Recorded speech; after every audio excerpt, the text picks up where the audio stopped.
because of the high risk on their file. Oh, because on arsonist, high risk of recidivism. Because there's 25 kids living in a unit. Yeah. No, he's just a high risk kid because you don't want to make sure the kid got no matches. I didn't know why. He's playing with matches. I mean, with sex offenders, you know that the risk of recidivism is wicked high. Oh yeah, particularly for pedophiles. Oh, you can't. Yeah, when you look at recidivism, this is a little bit off the record, but recidivism rates. Oh, this is off the record.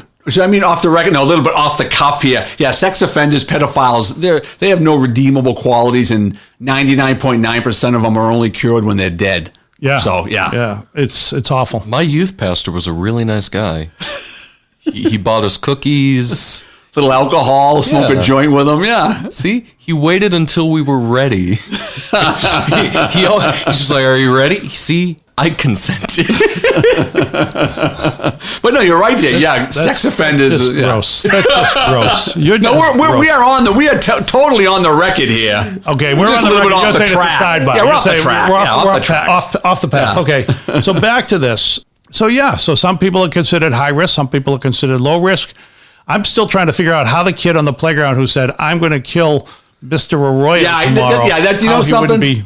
He's definitely, if you break the category high to medium to low, he would be more of a medium. Because you're kind of looking at his age and you're looking at, does he have weapons at the house? And you look at all these factors. It's the context. Yeah. Would that kid be arrested? Yeah. Absolutely he would be. Oh, 100%. I've arrested an 11-year-old before. You've arrested? Absolutely I have. 12-year-old. Do you rough him up? No. Unless they ask him for it. Break your teeth on the fucking pavement, little Billy. Say that shit again, I dare you. But no, absolutely arrestable. It's like you're not going to arrest him. He's getting arrested. Right. And that's even right now today we're talking about. But he might be dealt with differently. Yeah. Okay. And so let me ask you this question. 10-year-old Nathan is on the playground and he's had a tough day. And he says, "I'm going to get Mr. Smith tomorrow, blah, blah, blah, blah, blah." So you arrest him.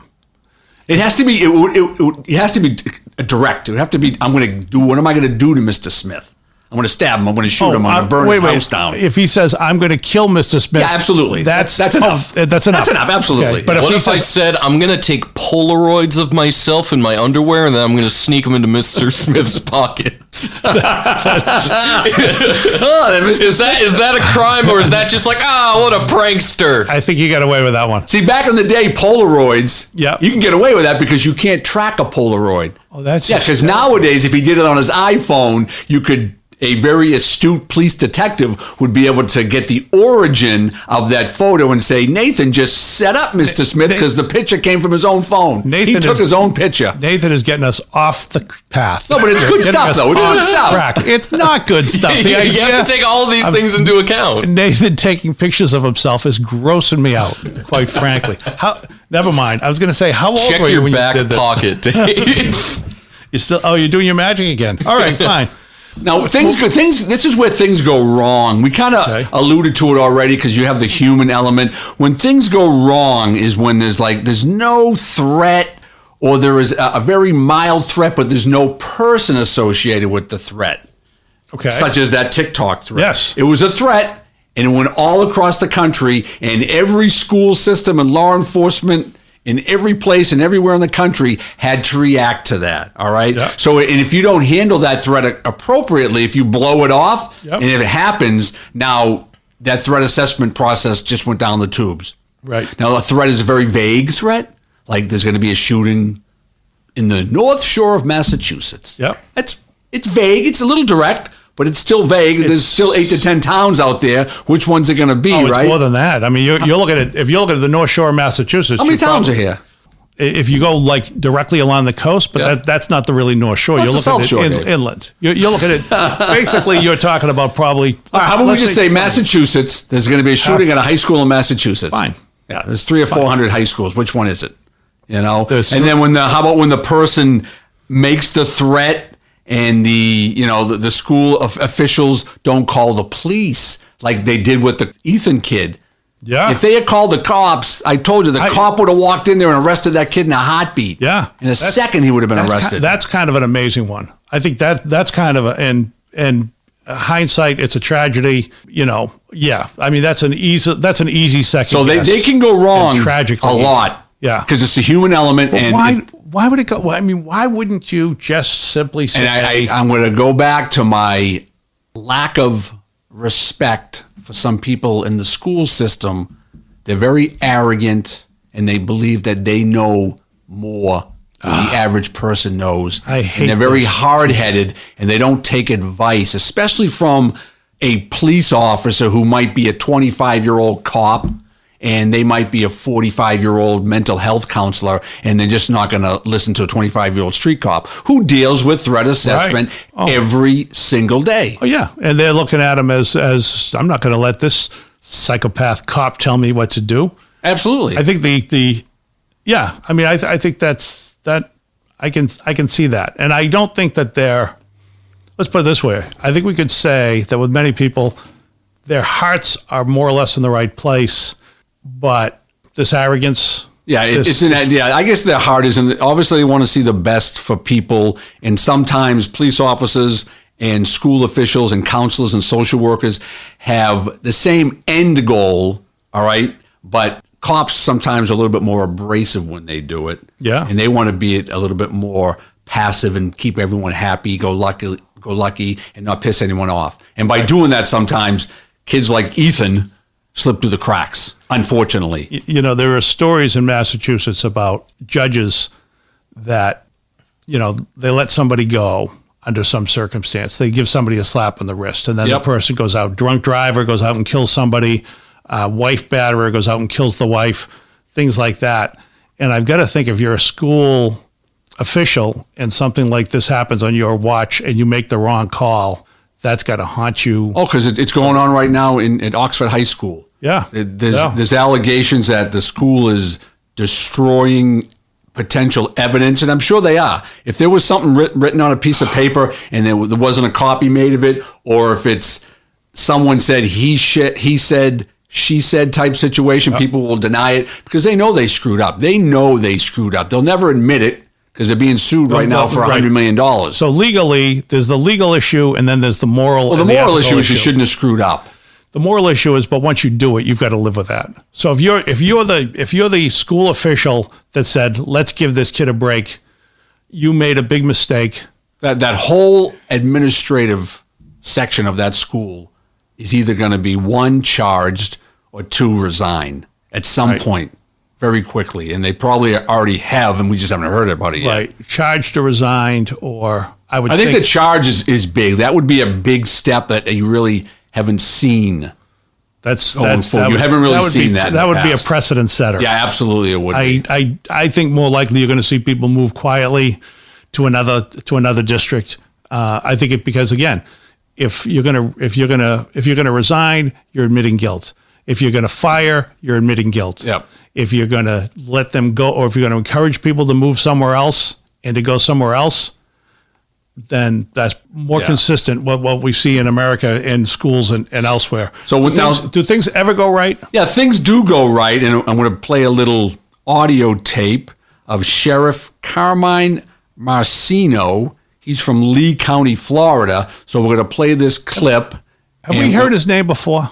No, we haven't. Okay. No, we haven't used them on this podcast. Okay. But anything with Florida, any sheriff in Florida, I love them because they're just very straightforward. They don't take any shit. And so we're going to listen to that. And when he's done, we'll talk about it. All right. Sounds good. I want to take this opportunity to announce an additional to my Safe Kids, Safe Schools initiative. I'm implementing a school threat enforcement team consisting of highly trained, dedicated detectives and an analyst. Due to the nature of school threats and the complicated techniques involved with investigating them, this team is trained and focused on school threat investigations. We can not only be reactive, we must proactively investigate all threats. I have zero tolerance for this, and anyone, no matter who they are, that issues a threat, as I've said before, will be tracked down and you will go to jail. Wow. That was unbelievable. I love Florida sheriffs. Right to the point. They arrested everybody. But here's the thing. Here's what I'm left with. On the one hand, I'm like, this is very proactive. But on the other hand, I'm thinking to myself, did this go on elsewhere at other high schools where you had, what was it, 4 kids all making? Yeah, there was 4 kids in the Florida area, Lee County. All making different threats based on this. Bomb threat, mass murder, right, all things like threats to kill. All responding to this, which is